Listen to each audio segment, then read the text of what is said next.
بسم الله الرحمن الرحيم. مشاهدينا السلام عليكم ورحمة الله وبركاته، وأهلا بكم في هذه الحلقة بعنوان أهل البيت عقيدة يهودية ستدمر تركيا، كما دمرت من قبل الدولة العثمانية، ودمرت من قبلها الدولة السلجوقية، ودمرت من قبلها الدولة الأموية، ودمرت دول إسلامية مثل إيران، مثل سوريا، العراق، اليمن، وربنا يستر على المغرب والجزائر ونيجيريا وباكستان وغيرها من الدول الإسلامية.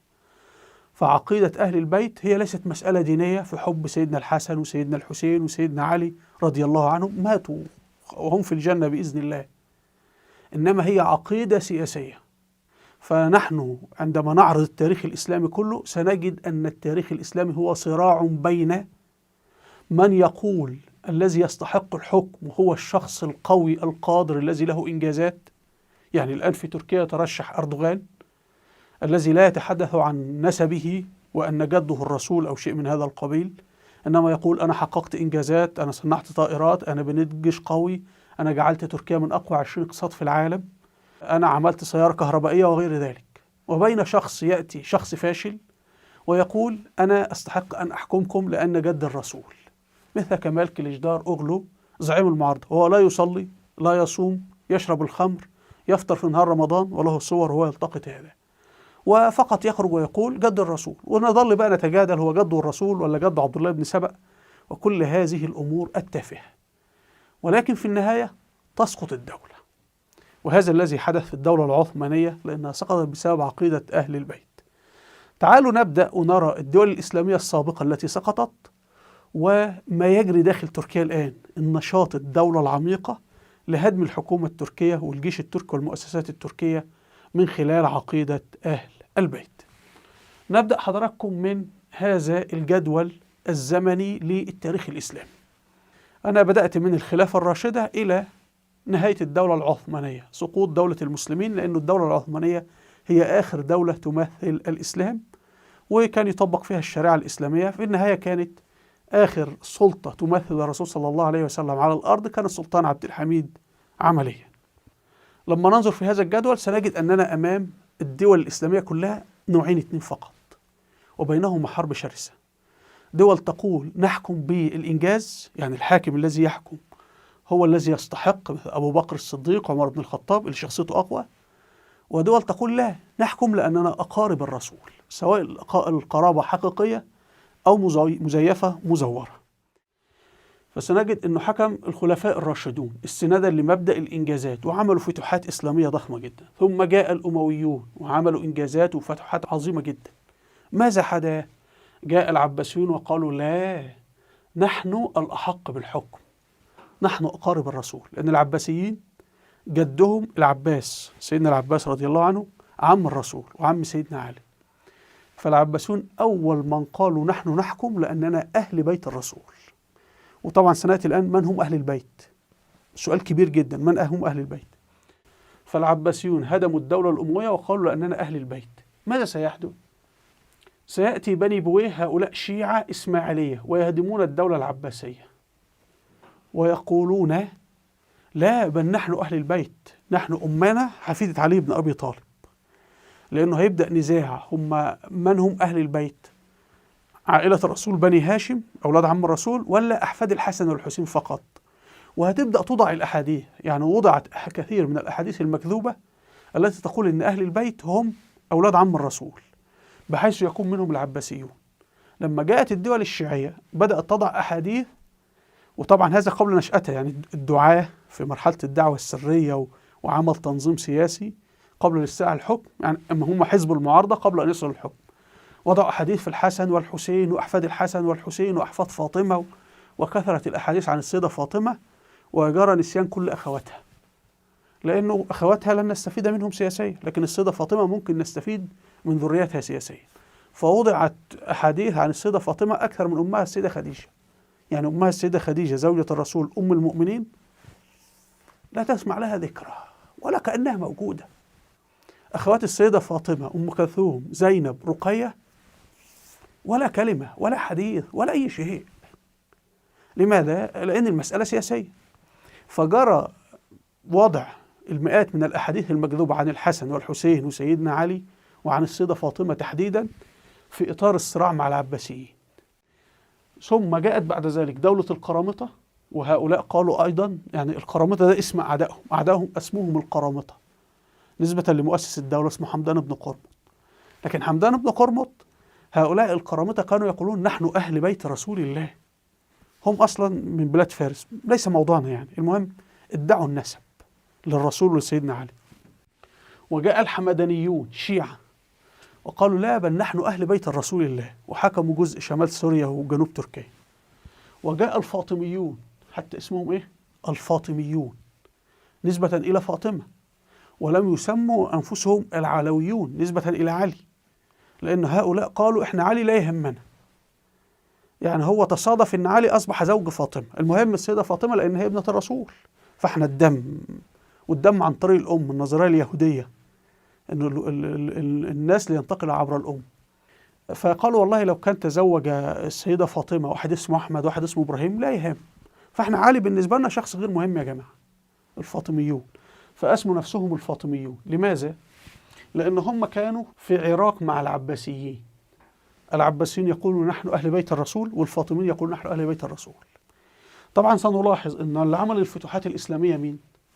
الخلافة الراشدة، الدولة الأموية. طيب وبعد ذلك السلاجقة أتراك مسلمين سنة، يعني قالوا الحكم لمن يقدم إنجازات، فقاموا بفتوحات إسلامية ونشر العلم ونشر القرآن، وكان دورهم في بناء الحضارة الإسلامية ضخم جدا السلاجقة يعني. لكن أنتم تلاحظون الخلافة الراشدة صاحبة الإنجازات فترة قصيرة، الأمويين فترة قصيرة. والأمويين والخلافة الراشدة بالمناسبة هم امتداد واحد، يعني تعتبر الدولة الأموية هي استكمال للخلافة الراشدة. حتى في صحيح البخاري الرسول صلى الله عليه وسلم يقول خير القرون قرني، يعني قرن الخلافة الراشدة والدولة الأموية. والرسول صلى الله عليه وسلم في صحيح البخاري يقول الخلفاء 12 خليفة. وفي صحيح مسلم رواية مسلم عن الرسول صلى الله عليه وسلم لا يزال الإسلام عزيزا 12 خليفة. لكن ماذا تقول في المشايخ اللي هم بيرددوا خلف الشيعة أن الخلافة 30 سنة فقط؟ وده حديث وضع واحد شيعي وموجود في الترمذي، فيترك صحيح مسلم ويترك صحيح البخاري ويأخذ بالرواية الشيعية. تلاحظون أن الراشدين، الخلافة الراشدة والخلافة الأموية حكمت فترة قصيرة إنجازات كثيرة. العباسيون اللي هم أخذوا بالتشيع السياسي، والفاطميين والحمدانيين والقرامطة وبني بويه حكموا فترة طويلة جدا وليس لهم أي إنجازات غير الذبح والقتل والفحش والإجرام وكل شيء. ماذا قدموا للعالم الإسلامي؟ ولا حاجة، غير أن هم عطلوا مسيرة الإسلام وأوقفوا الفتوحات الإسلامية. بل الحملات الصليبية كلها جاءت في عهد العباسيين والفاطميين والحمدانيين والقرامطة وبني بويه. ده الغزو والحملات الصليبية.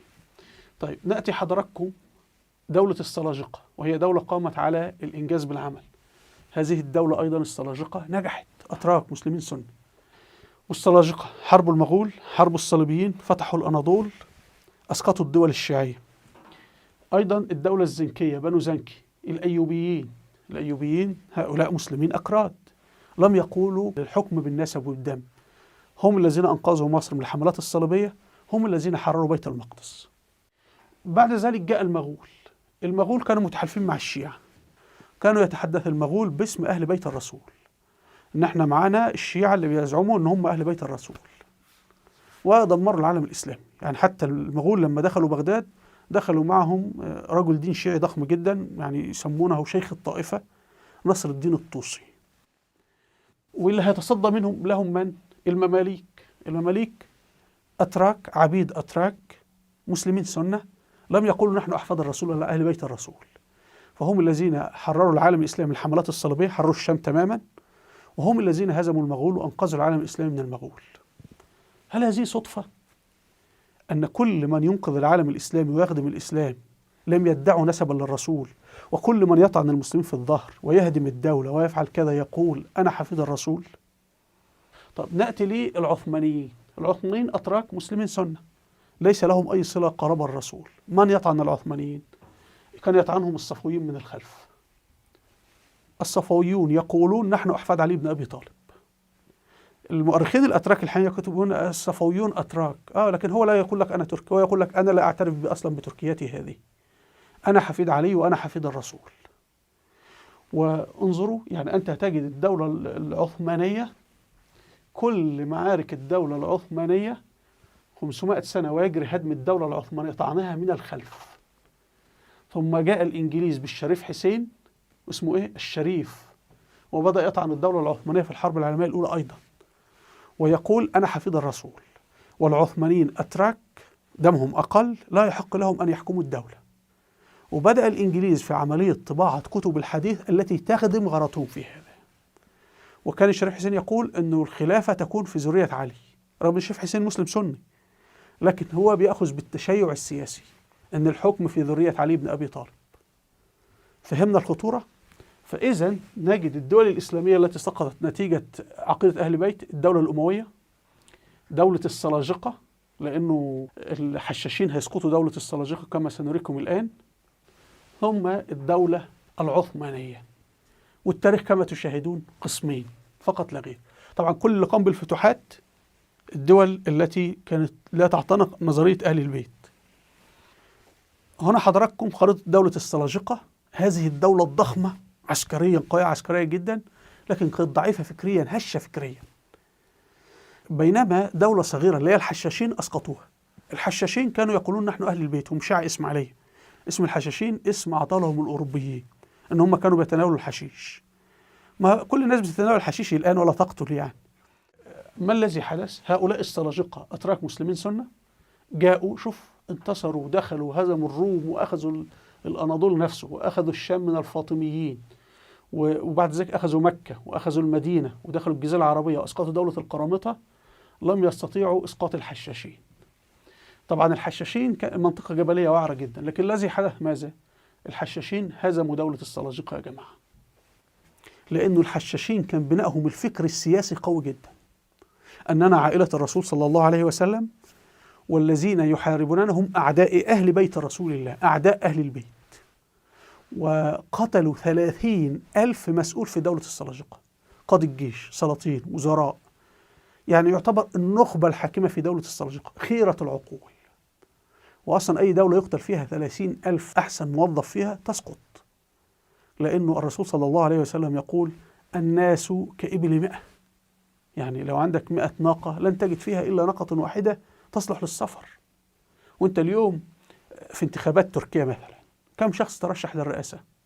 يعني انت حتى لما تبحث كم شخص يصلحون أن يكونوا رئيس، يعني عندهم مؤهلات أن يكونوا يصلح رئيس تركيا، لو استطعت أن تستخرج 10 أشخاص فقط رائع جدا، يعني تصبح تركيا غنية، وهذا في كل دول العالم. ففي النهاية العلماء عدد قليل، السياسيين البارعين عدد قليل، الشعراء البارعين عدد قليل، فالمتميزين في كل مجال هم عدد قليل نادر. فهؤلاء الحشاشين كيف كانوا يقومون بعملية الاغتيالات؟ كانوا يقولون لأتباعهم إن احنا أهل بيت الرسول، واحنا الآن نتحدث باسم الرسول. أما السلاجقة أتراك كفار وأعداء أهل بيت الرسول، وهؤلاء نواصب وضد الرسول، إلى كلام من هذا القبيل. فدمروا هذه الدولة الضخمة كلها، دولة انهارت بسبب ضعفها الفكري. وطبعا كان لهم معارك مع الفاطميين في مصر، الذين كانوا يقولون نحن أحفاد فاطمة ونحن الدم المقدس من بيت الرسول. هنا بحث في جامعة سلجوق عن هذه الأمور للباحثة فاطمة ألقم. الحشاشين قتلوا 30,000 من رجال الدولة حتى سقطت الدولة السلجوقية. هنا أسماء أبرز الشخصيات، خلفاء، على ملوك، على وزراء، على قاضي الجيش. وفي النهاية لما جاء المغول وهم الذين اقتلعوا دولة الحشاشين هم شيعة إسماعيلية، دخلوا في الطرق الصوفية وفي الجماعات الأخرى، يعني أخفوا هويتهم. وأنا اكتشفت في هذه الأيام أنه من يمسكون بالإعلام العربي هم في الأساس من الشيعة الإسماعيلية. وهذا أنا كنت أستغرب، يعني لماذا الشيوعية يشتمون سيدنا معاوية؟ لماذا يشتمون سيدنا يزيد؟ ما علاقتكم أنت بمعاوية ويزيد؟ مات يزيد ومات معاوية. لكن هو يريد أن يرسخ فكرة الحكم للدم. ما هو اليوم ماذا يحدث؟ يأتي شخص ناجح، كيف تسقطه؟ بتقول له أنت أقل في الدم. ويأتي شخص كسول فاشل خائن ويقول أنا جد الرسول، صح أو خطأ لا يهم يعني، وبذلك يكتسب أهمية ويسقطك. يعني أنت لا تفعل شيء، أنت فقط أنا أحكمكم لأن جد الرسول. ما الإنجازات؟ لا ولا شيء ولا مهم. فهنا حضراتكم تقول بعد زمن المغول بدأوا هؤلاء في اختراق الطرق الصوفية، ويأتي منهم الشاه إسماعيل الصفوي. الشاه إسماعيل الصفوي الذي أسس الدولة الصفوية والتي أنقذت أوروبا من الفتوحات الإسلامية العثمانية كان في طريقة صوفية، لأنهم اخترقوا الطرق الصوفية. ولذلك لما تقرأوا الكتب المتصوفين الأوائل مثلا الإمام الغزالي فضائح الباطنية يقول لا حرام لعن يزيد. الإمام الغزالي تجد الآن لا، الكل بيلعن يزيد كده هكذا، وبدون شاهد وبدون دليل، وبدون هل المسلمين بايعوا الحسين أم لا، هل يزيد قتل الحسين أم لا، ولا أي حاجة، ويزيد بريء تماما. يعني أنتوا صحيح البخاري الرسول يمدح في سيدنا يزيد، يعني الرسول مدح في أول جيش فتح ذهب القسطنطينية جيش سيدنا يزيد، الصحابة كلهم يؤيدون سيدنا يزيد، لكن أنتم أعلم من الصحابة. هنا حضراتكم نموذج السلطان عبد الحميد. ما الذي جرى في عهد عبد الحميد؟ جاء الإنجليز وقالوا درسونا الإنجليز ودرسونا المستشرقين، وقال الإنجليز إنه هذا رجل تركي لا يستحق الخلافة. أنتم إنجليز مالكم؟ قالوا لابد يكون الخليفة من نسل الرسول، وبحثوا عن هذا الشخص. عرضوا هذا الكلام على قائد الجيش المصري أحمد عرابي، لأنه من نسل سيدنا الحسن رضي الله عنه، وأحمد عرابي رفض. فظلوا يبحثون. كان مين اللي بيقود هذا؟ الخائن الكواكبي عبد الرحمن الكواكبي الذي يمجد في الإعلام الآن أيضا. شوف كل الخونة يمجدون. والله سيدنا معاوية لو كان خائنا وفاسدا والله لمجدوه ولا أقاموا له تماثيل في كل مكان. وأنا أقرأ للمستشرقين فوجئت أنهم يقولون يتحسرون على عدم قتل سيدنا معاوية. يقولون لو أن سيدنا علي قتل معاوية في معركة صفين ثم قتل الخوارج سيدنا علي بعد ذلك لانهارت دولة الإسلام وخلصنا. يعني هم يفكرون بالتاريخ العكسي. لنفترض أن علي انتصر على معاوية في معركة صفين ثم قتل الخوارج علي، يعني علي يقتل معاوية وبعدين الخوارج يقتلون علي. ويفكرون نفس الأمر لو أنه سيدنا الحسين دخل الكوفة أخذ جيشا وقتل يزيد ماذا كان سيحدث؟ يعني يفكرون بالتاريخ العكسي. طبعا نحن لا نفكر بالتاريخ العكسي، نحن نفكر إيه؟ هذا قريب الرسول وهذا ليس قريب الرسول. إذا قريب الرسول على حق والذي ليس على قريب الرسول ده ابن كلب ونشتمه ولعنه ابنك. ما هذا؟ ما هذا؟ أين تعلمتم الإسلام؟ الإسلام ليس فيه لا قريب الرسول ولا بعيد عن الرسول. الإسلام فيه لو أن فاطمة بنت محمد سرقت لقطع محمد يدها. فأنت لما تبحث في أي قضية بالنزاع بين سيدنا علي وبين سيدنا معاوية لا تقول هذا ابن عم الرسول وهذا ابن تزوج ابنة الرسول، لا لا لا، تقول ما الأدلة مع سيدنا علي وما الأدلة مع سيدنا معاوية وتحكم على هذا الأساس. إذا جاءك ياباني وقال لك شيخ مسجد سرقني تقول له هات الدليل، ولا تقول له أنت كافر امشي. لا يوجد هذا في الإسلام. فنحن في محكمة. كون بقى أن الشيعة ظلوا يدبجون الأحاديث والأحاديث تسربت لكتب المسلمين السنة ده موضوع آخر يعني. طيب فجاء الإنجليز وبدأوا يستخدمون علم الحديث. طبعا في محاضرات كثيرة الدكتور بشار عواد معروفة على اليوتيوب اسمعوها. ستدركون المشكلة وأنا سأتي لهذا. لكن نحن الآن في عصر الكمبيوتر نستطيع أن احنا نصل إلى من وضع هذا الحديث ولماذا. يعني علماء المسلمين القدامى سجلوا كل شيء بصراحة، ولكن بقي الربط بين هذه المعلومات. يعني نقول هذا ورق، لكن لو جبنا كبريت بجواره اكتشاف العلاقة بينهما هي العلم. العلم هو الذكاء، هو إيجاد العلاقة بين الأشياء. فاحنا نستطيع ان احنا الآن نأتي بكتب التاريخ وكتب الرجال والشعر ونضعها بجوار بعضها البعض وأسماء الصحابة وماذا فعلوا، من آية سيدنا علي من آية سيدنا معاوية، ونستطيع أن نصل إلى الحقيقة. المهم الإنجليز أنا فوجئت إن هم تعهدوا علم الحديث وبدأوا يروجون لهذا. والوهابية هي في الأساس هي مدرسة الحديث، لأنهم يدركون أنه من خلال علم الحديث يمكنهم إسقاط العالم الإسلامي، وقد نجحوا. يعني من خلال علم الحديث جعلوا سيدنا علي على حق وجعلوا سيدنا الحسين على حق وكلام من هذا القبيل. في حين الفقهاء أنت لما تذهب عند الفقهاء لن تجد لا فيها أهل البيت ولا أي شيء. فالسلطان عبد الحميد أدرك الخطورة. ماذا يفعل؟ طبع صحيح البخاري، لأنه صحيح البخاري لا يوجد فيه أي حديث عن أهل البيت. صحيح البخاري يقول كل الناس سواسية. صحيح البخاري يقول أن الخلافة في من يقوم بأمر المسلمين. الحديث عن سيدنا معاوية بن أبي سفيان رضي الله عنه أنه قال الرسول صلى الله عليه وسلم يقول لا يزال هذا الأمر الحكم في قريش ما داموا قائمين بأمر الإسلام.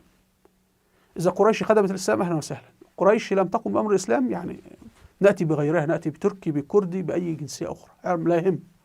فالكل يخدم في الإسلام، من لا يخدم الإسلام لا نريده يعني.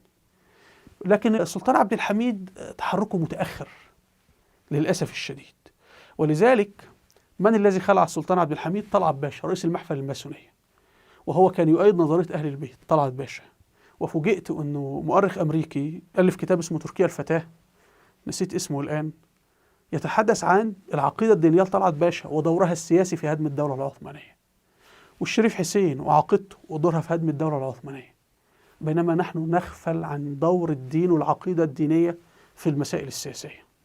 احنا بناخد المسألة انه هؤلاء أحفاد الرسول، هؤلاء بركة. لا يوجد في الإسلام شيء كهذا أصلا. هنا حضراتكم تعالوا نشاهد ما يجري داخل تركيا. أشخاص يظهرون يقولون نحن أحفاد الرسول ويجب أن ندمر تركيا. نبدأ بهذا الشخص. انظروا حضراتكم، هذه جمعية أهل البيت، ويدعو الإيه؟ يقول الأتراك مجرد ضيوف عندنا. اسمع. Biz nasıl canız ki bu yurdu ta Balkanlara kadar kalktık, Horasan'dan geldik. Osmanlı ordusu gelmeden, Selçuklu ordusu gelmeden. Şimdi dağdan gelen bağdakini kovuyor. Bura benimdir, senin değil diyor. Sevgili canlar, Beşşar'la dövüşerler. Çünkü Beşşar getirdi, müthiş bölgede bir örnek sundu. Anti-emperyalist, anti-siyonist, ikiyüzlülük yapmadan dik duran tek devlet başkanıydı. انظروا أي الذبح مليوني مسلم في سوريا، فما بالك هؤلاء لو وصلوا للحكم في تركيا ماذا سيفعلون في الشعب التركي؟ وهم يقولون هذا الآن وهم في المعارضة. ما بالك إذا اخترقوا مؤسسات الدولة وسيطروا على الدولة. والشاه إسماعيل الصفوي كيف جعل إيران شيعية؟ الشاه إسماعيل الصفوي كان يقول أنا من أهل بيت الرسول، وكان بين أتباعه يقول أنا الله حل فيه، يعني كما المسيح حل في سيدنا عيسى الله حل أصبح في أنا، والعياذ بالله. المهم الشاه إسماعيل الصفوي كان يقول لجيشه أنا حفيظ الرسول، وأن المسلمين السنة أعداء أهل بيت الرسول، وكان يذهب إلى المساجد ساعة صلاة الجمعة ويهجم على المصلين ويذبحهم. وهذا اقرأوا أي كتاب باللغة الفارسية مكتوب في إيران الحالية عن مجازر الشاه إسماعيل الصفوي. يعني هو كان ينتظر، طبعا لن يذهب إلى بيت مسألة مرهقة، ينتظر حتى يجتمع المسلمون في مكان الصلاة ثم يذبحهم، في حين أن المسلمين السنة نحن الذين ندافع عن أهل بيت الرسول، لأننا ندافع عن السيدة عائشة وندافع عن زوجات النبي وعرض النبي، وأهل بيت النبي هم زوجاته هم نساؤه، وهذا في اللغة العربية كما سنوضح. فأي شخص يقول لك أنا أهل البيت هذا يستطيع في وقت ما إذا كان معه سلاح وعليه قدرة أن يقتلك، والمسألة بسيطة، أنت عدو للرسول الله وأنت عدو لأهل بيت رسول الله. والميليشيات اللي إيران أنشأتها، الميليشيات الشيعية في العراق وفي سوريا وفي اليمن، تقتل هذا. واسألوا الشعب السوري واسألوا الشعب العراقي والشعب اليمني، يقولون نحن أهل بيت رسول الله، وهؤلاء هذا الشعب يكره رسول الله. كفر، يعني الشعب يكفروا الشعب، مثلهم مثل داعش يعني. ولكن أمريكا بتعتبر داعش هي الإرهابية، ولكن هؤلاء الذين يقتلون عادي جدا يا جماعة. أمريكا بتؤيد أهل بيت رسول الله. تصوروا أمريكا بتؤيد أهل بيت رسول الله، هل ده صحيح؟ فأمريكا تضع داعش على قائمة الإرهاب ولا تضع الميليشيات الإيرانية على قائمة الإرهاب. ثم أدي خرج كمال كليجدار أوغلو المرشح في الانتخابات الرئاسة التركية يقول أنا من أهل البيت، ويزور ويأتي بواحد، ونظل بقى نتجادل في أمور تافهة، ما فيش حاجة اسمها أهل البيت أصلا. وهو نفسه الذي يقول سأقسم تركيا وأجعلها فيدرالية. تعالوا نشاهد. Yerel yönetim özerklik şartını getireceğiz dedim. Cumhuriyet Halk Partisi kurultayında söylüyorum. CHP iktidarında yerel yönetim özerklik şartını mutlaka getireceğiz. Gerçekten Kılıçdaroğlu yani iyi bir konuya değindi. CHP, YPG'yi terör örgütü olarak mı görüyor? Biz YPG'yi terör örgütü olarak görmeyiz. Kendi bulunduğu yerde kendisini, halkını savunan bir örgüt olarak görüyoruz. Bizler Avrupa Konseyi bünyesinde 15 Ekim 1985 tarihinde imzaya açılan ve Türkiye tarafından da 21 Kasım 88'de imzalanan Avrupa Yerel Yönetimler Özellik Şartı'nın amaçlarını benimsiyoruz. هم خرج القذافي الزعيم الليبي السابق وقال أريد تقسيم تركيا وإقامة دولة كردية. كنا نعتقد أن يقول أني أعمل من أجل استقلال الأمة الكردية وتوحيدها، ولا بد أن تحتل في الشرق الأدنى مكانة تحت الشمس وفوق الأرض الأمة الكردية الممزقة المعذبة المضطهدة المستعمرة من الكل. كان يجب أن يقف إلى جانبها، لا يقف مع العملاء ويضحي بمصير الأمة الكردية. هذا التغيير. والقذافي يقول أنا حفيد فاطمة الزهراء، أنا حفيد الرسول، أنا حفيد الفاطميين. تعالوا نشاهد. إن الدولة الفاطمية الجديدة هي ملكنا، نحن صنعنا الدولة الفاطمية الأولى وسنصنع الدولة الفاطمية الثانية. هذه دولتنا أقامها أجدادنا. أيضا هنا قيس الخزعلي قائد ميليشيا في العراق، ميليشيا إيرانية تتبع لإيران، وأيضا يتبنى نظرية أهل البيت وكل هذه الأمور، ويقول أن الأتراك هم الذين كانوا سيقتلون الرسول. وأنا أتكلم بصراحة، هؤلاء يعني هاي الدول المجاورة، تركيا، السعودية، قطر، إمارات، أردن، لم يجتمعوا على خير ولا مرة في حياتهم. اجتمعوا مرة قبل 1400 سنة في دار الندوة في مكة حتى يغتالوا الرسول، هم كانوا ممثليهم بذاك الوقت موجودين. وهسه اجتمعوا مرة ثانية أيضا ضد العراق، ومؤامراتهم مستمرة. لكن ما دام في ذاك الوقت كان سيف علي بن أبي طالب موجود، الآن سيف علي بن أبي طالب بالحج الشعبي موجود. الوقت لا يتسع أن أعرض لكم الكثير جدا من الفيديوهات عن هذا الأمر، ويكفي ما حصل مع الدولة السلجوقية. كل الذين كانوا يحاربون الدولة السلجوقية كانوا يقولون على السلاجقة أعداء أهل بيت الرسول الله. القرامطة كانوا يقولون نحن أحفاد أهل بيت الرسول، والسلاجقة أتراك كفرة يحاربون أهل بيت الرسول. الفاطميين، البويهيين، الحمدانيين، الحشاشين. فكرة أهل البيت هذه عقيدة أسسها عبد الله بن سبأ قاتل عثمان بن عفان. عبد الله بن سبأ كان من بني إسرائيل. بني إسرائيل يهتمون بالنسب، وبني إسرائيل يقولون إن الكهانة الدينية في نسب واحد اسمه صدوق الكاهن، هو ده مؤسس العلمانية والاشتراكية وموضوعات أخرى. يعني اكتب على اليوتيوب صور مشهور عبد الله بن سبأ. عبد الله بن سبأ كان معارض لسيدنا معاوية، يعني هو قتل عثمان بن عفان، ثم أصبح في جيش سيدنا علي وحضر معركة صفين ومعركة الجمل إلى آخره، وبعدين اختلف مع سيدنا علي لأنه كان يقول سيدنا علي هو الله. المهم لإسقاط الدولة الأموية بدأ يضع أحاديث إن في أهل بيت وإن هم الحسن والحسين ثم أحفادهم إلى آخره، هو وجماعته.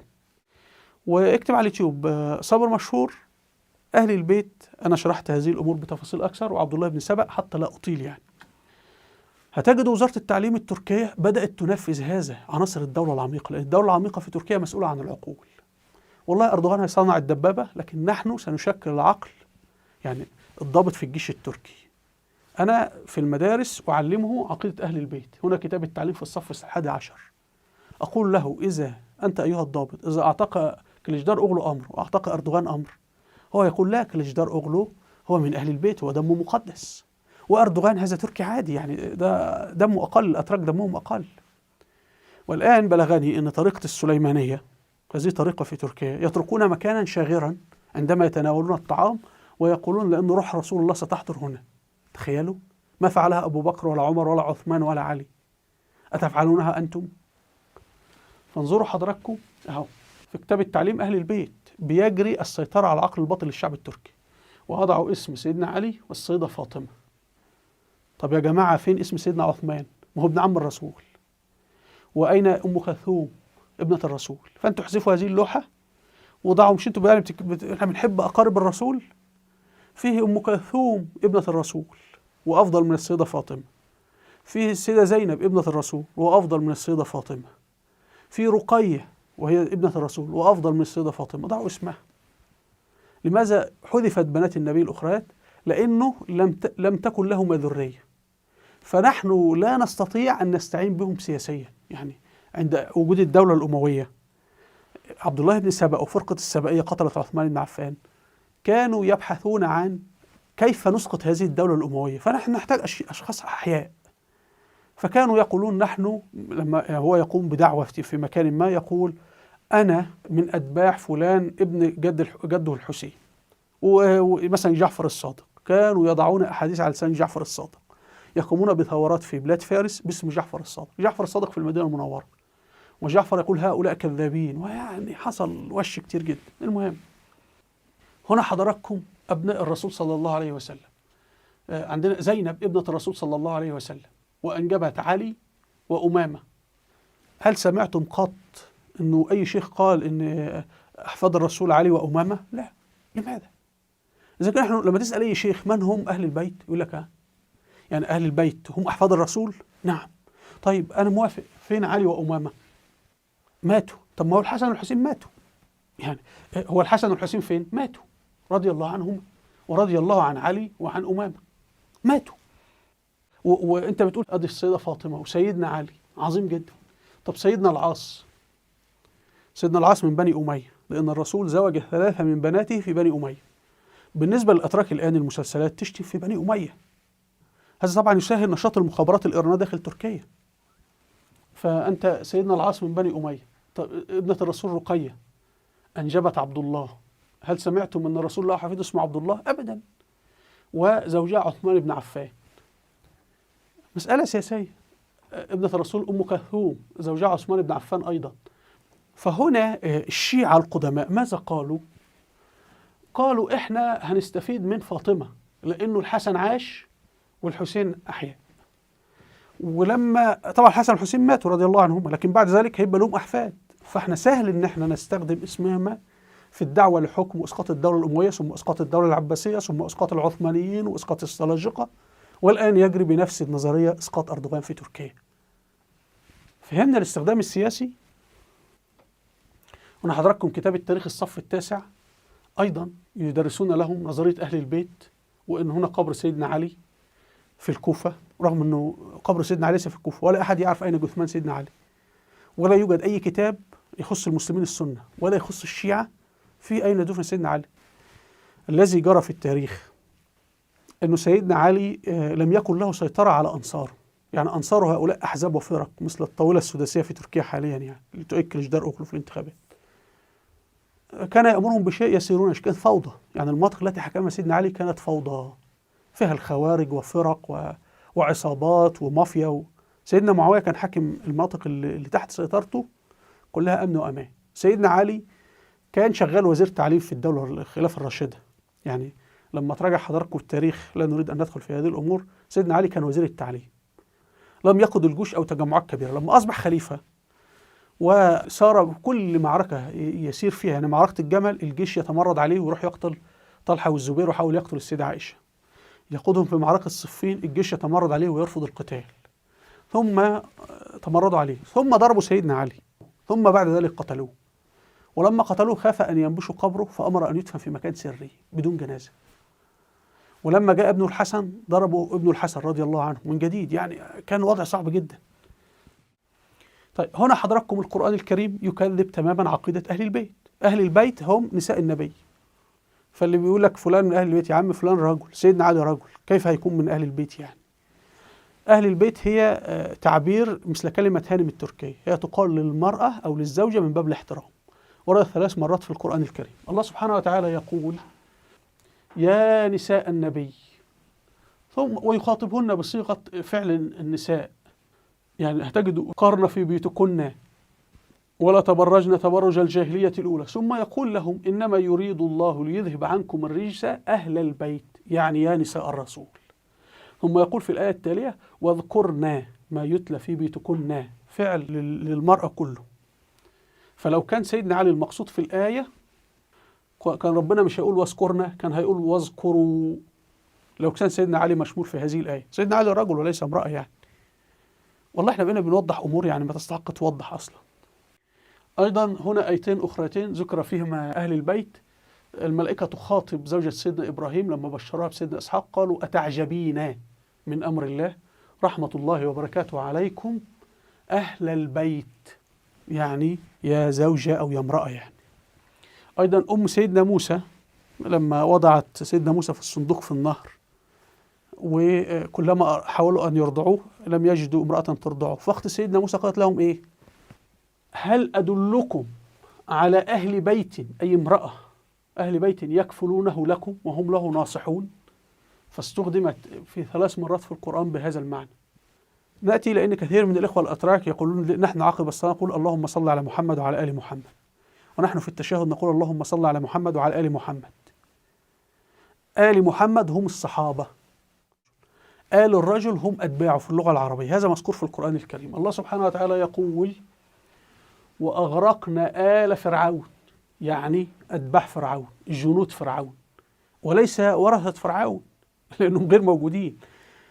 اكتب على جوجل كلمة آل القرآن الكريم، ستلاحظ أن كلمة آل في كل القرآن الكريم هي كلمة خاصة بالأتباع الأحياء في عهد قائدهم.